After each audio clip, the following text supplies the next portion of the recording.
Welcome to Women in Electronics, the only show that empowers, develops, advocates, and celebrates the accomplishments and advancement of women in the electronics industry. With your host, Jackie Maddox. Well, hello. Here we are again today for our Leader in Highlight radio program. Women in Electronics is a nonprofit organization set up for the talent development of women in the electronic component industry. With that, today we have a special guest that I just adore. I respect her leadership, Lynn Torrel, who is at Flex Electronics. I will turn it over to you to welcome you and have you introduce your position and what you do at Flex. Great. Well, thank you, Jackie. I'm very happy to be here with you today. So I'm Lynn Torrel. I'm Chief Procurement and Supply Chain Officer at Flex. I joined Flex in October in this new role. Very exciting change for me personally. And in this role, I'm responsible for our direct and indirect materials procurement, transportation and logistics, business operations, materials management, and strategic supply chain management. The Flex Global Organization. Wow, you have a big position there, Lynn. I have so many questions to ask you about what led to this position at Flex. I know that you had, you were president at Avnet United and Velocity over the last, I don't know how many years it was, Lynn, but you had a pretty big position over at Avnet as well. So tell us about that. What even led you? Let's just backtrack. How did you start in the industry? What led you to that Avnet position? And then from there, what led you here? I know it's a big question, but it's so interesting because it's such an amazing journey. It has been a very exciting journey for me. So I actually started in the industry in Wiley Electronics in Minneapolis, Minnesota, as an inside salesperson. I had done some temp work right out of college with some companies in that industry, and I thought this is very interesting. So I applied for a role at Wiley, and I worked there for about 2 years. And during that time, I went from an inside sales role to field sales responsibility, and had some additional, responsibilities with total cost of ownership strategies and initiatives. And then after 2 years with Wiley, my husband had an opportunity to play hockey actually in Germany. And it was just at that time that Wiley was acquired by Weber Electronics, and there was a company owned by Weber called EBV Electronics. And so my husband and I decided, well, what a great opportunity to move to Germany, and I could maybe see if I could get a job at EBV. So I asked for an introduction, and when we arrived in Germany, which was also kind of funny because we made the decision to move to Germany, and we left about 3 weeks later, and neither one of us had been there or spoke the language, but we just decided what a unique opportunity. Interviewed with EBV. I was hired there, and my husband and I thought we'd spend a year or two, and that turned into 8 years living in Munich, and a variety of positions during that time, all pan-European, focused on large customer, like strategic customer management and supply chain. And my children were born in Germany. And after about 8 years, we said, okay, maybe it's time to move back to the United States, get a little closer to the grandparents. About 4 years before we moved back to the U.S., Avnet acquired EBV. So I asked for relocation to Avnet's corporate headquarters in Phoenix, Arizona. We moved to Arizona, and I had a wonderful career at Avnet, great learning experience, a lot of different opportunities and different roles that I took during my career there. As you said, my last responsibility was president of Avnet United and Velocity, so looking after our Tier 1 OEM and EMS customers, of which Flex was one, as well as our global supply chain strategies, and I had responsibility for our semiconductor relationships globally at Avnet. So wonderful career, a lot of great people that I worked with over the years, a lot of great mentors and sponsors that helped me along the way and gave me different opportunities. And then just about a year ago, I received a call from Flex that they were looking to replace their CPO who was retiring, and I was one of the people they wanted to talk to for that role. I wasn't at the time actually thinking about leaving Avnet. My daughter was just starting her senior year of high school. But when the opportunity came, I thought, what a great opportunity for me, a nice next step in my career, working for one of the most complex global supply chain companies in the world. And I thought my skill set and my experience played really well because I did understand the industry. I was a supplier to Flex and Flex's competitors for many years. So I understood the industry. I understood from distribution the unique role of being between the end customer and the suppliers and making that work, and thought I had a lot of unique abilities that would be very interesting for that role. So I went in and I interviewed with Flex, and I met their leadership team, and I was very inspired by the journey that Flex is taking right now. And I thought, I want to be a part of that. So fortunately, I was selected for the role. It was difficult to leave Avnet after so many years, so much support, many friendships along the way. But I really felt for myself personally, for that next step of my development, it would be a unique opportunity. And I thought it was a really good fit, as I said, with my experience to join the Flex organization.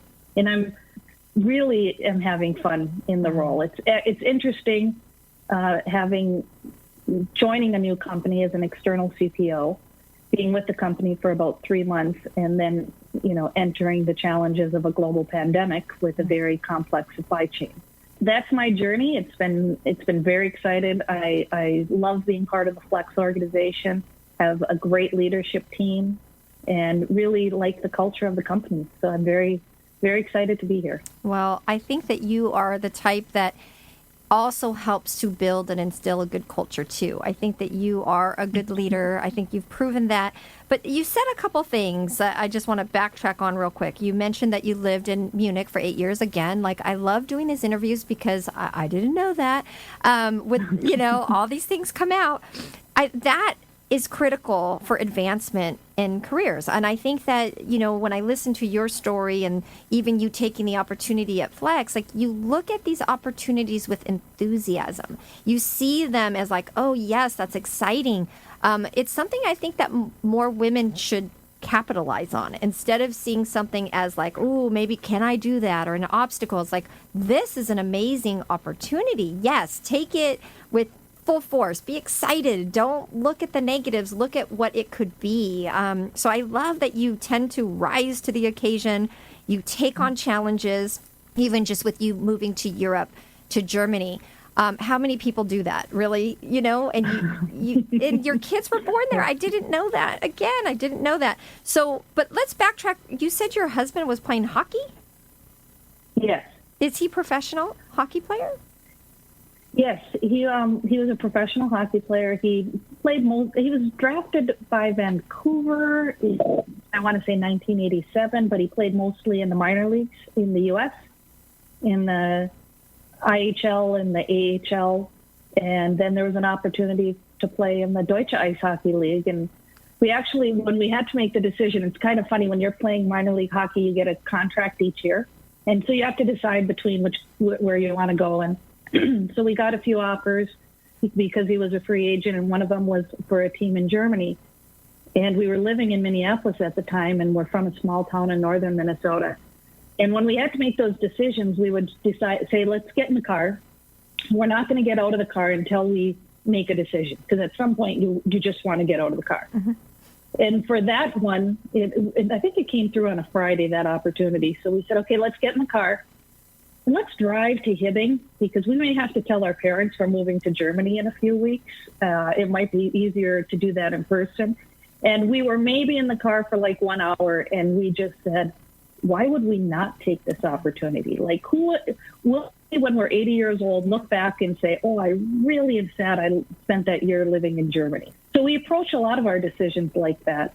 Even just recently, it was a big decision. We lived in Arizona for 15 years, and as part of the role with Flex, I relocated to San Jose. Mm-hmm. And again, it was a move. It impacts the family to say, let's After I've commuted for a year, I'm going to commute for a year, and then we're going to move to San Jose. And my youngest is starting university this year, so they were very supportive as well. But I do think when you're making those big decisions, be bold. Think about how you'll reflect upon those decisions in the future. Always doing something that's safe is okay for some people. I always felt like I could take some big challenges, and part of that was because I have, a good support structure. Well, that is a critical point that I was going to make. So it seems like you have such a good partnership with your husband. He's willing to make adjustments for you. You make it for him. And I also know, just talking to you over the years with your children, a lot of women have this issue with mom guilt because we work so hard, gone a lot, miss a lot of things. But you said something, and your children seem like you have such a good relationship. Number one, I think your husband's been very supportive of you, and he's always supportive when you're gone and talking very highly of you and what you're doing. But also, your children don't feel that you were actually not there. And I think that's one of the critical points that a lot of moms don't realize. Like, if you're there in spirit and you're there, like you're in the game with them, like as far as like you love them and you're in the game with everything they're doing, regardless of where you are, they don't always feel neglected like we think they do. So maybe you can comment on that. Yes, and I think everybody has mom guilt, whether you're a working mom or a stay-at-home mom or a mom who travels. That just kind of seems to be a natural thing where we all think nobody can do enough. I've actually traveled for my career the entire time my children have been alive. I think went on my first business trip when each one was maybe 3 or 4 months old, is when I started traveling again back for work. I always made sure they were okay with the decisions we were making as a family, and I brought them into the decisions. We actually spend time in Minnesota every summer. We have a cabin here. I'm in my cabin right now. Every summer we would go out on our boat in the middle of the lake, and we'd get pizza, and we'd talk. And we'd say, is this working for you guys with mom traveling as much as I'm traveling, or I'm thinking about taking a new position? And so we would spend time regularly talking to make sure that it was working for them and they felt secure in the decisions we were making. I remember it was 2008, I decided to get a master's degree. I felt my career was going very well, and I thought getting my MBA would assist me in my skill set and knowledge base, and also provide a differentiation for me with my peers. So I went to my husband and said, okay, so I'm thinking about going and getting my master's degree. I'm going to be gone every other weekend for the next 2 years, and it's only going to cost us, $70,000 that we don't have. But I think it's going to be a good decision.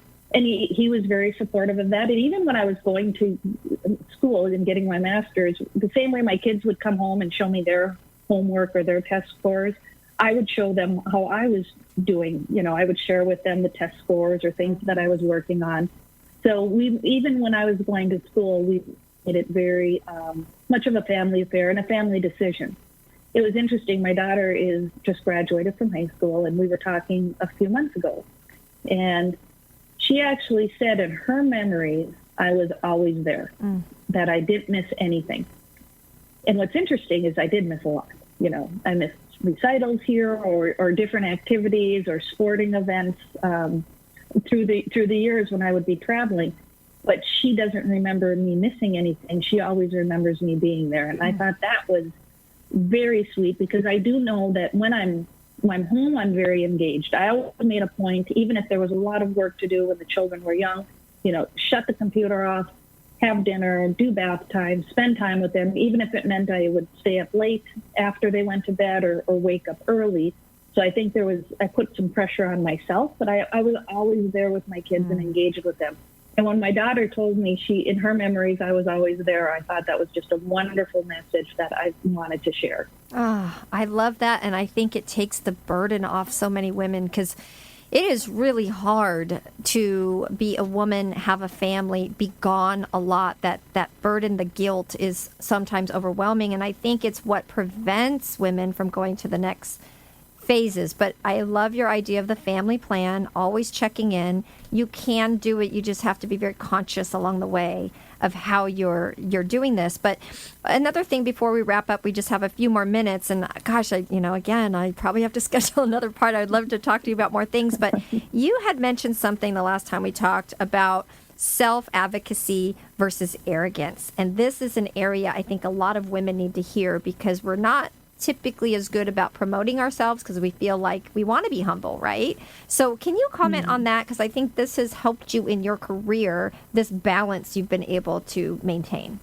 Yes, and I think it's incredibly important for women to advocate for themselves, to make sure that people are aware of the accomplishments of what you're doing, what your career aspirations are, and having a direct dialogue to make sure that people are, whether it's your manager or other people in the organization, are really understanding what you're accomplishing and where you want to go.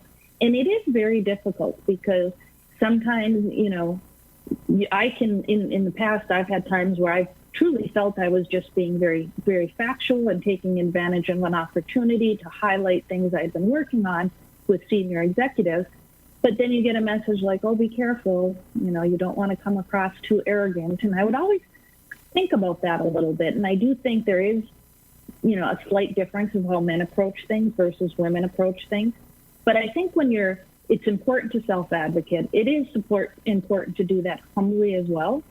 And I think, experience is very important, especially in this industry. The experience I have, the relationships I've built over years, whether it be with advocates internally with my company, with customers or suppliers, you build those over time and you leverage that experience of senior executives around you. I feel I learn every day because I'm observing and I'm looking at how people are handling situations and wondering how I can do better or learn aspects of what they're doing.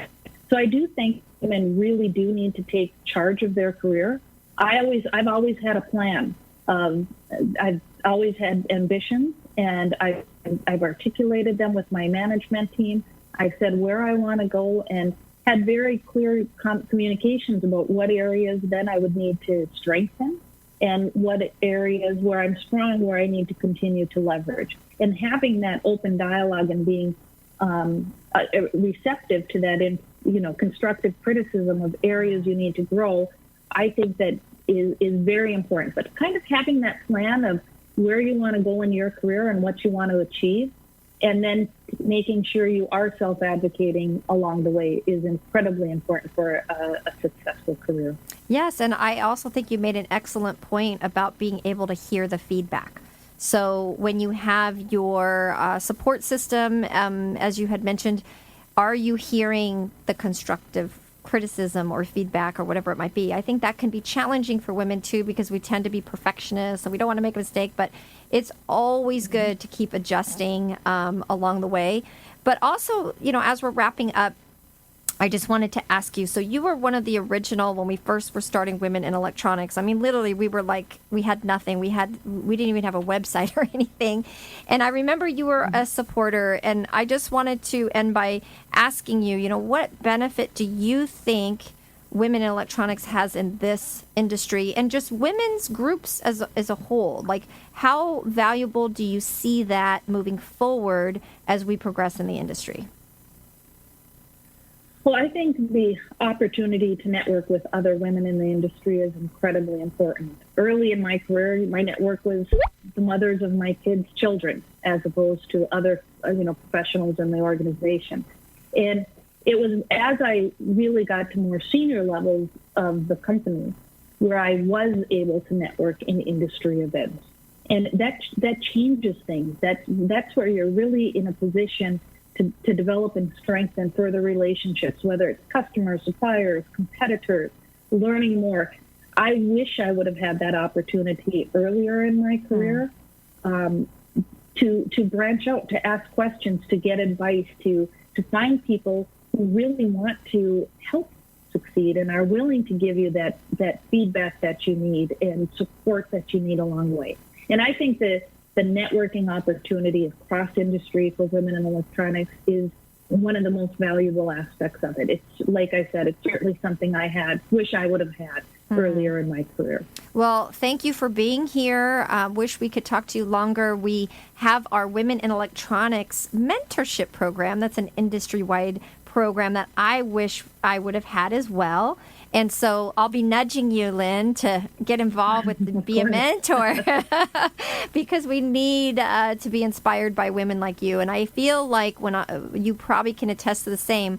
When you were attending all those maybe executive conferences or you were at the beginning stages of your career, you really didn't have a whole lot of other women to look up to. So it's really nice to see the role models now and to be able to connect. So thank you so much. Appreciate, respect everything you're doing in the industry, and have a very blessed day, Lynn. Thank you, Jackie. Bye. Bye-bye.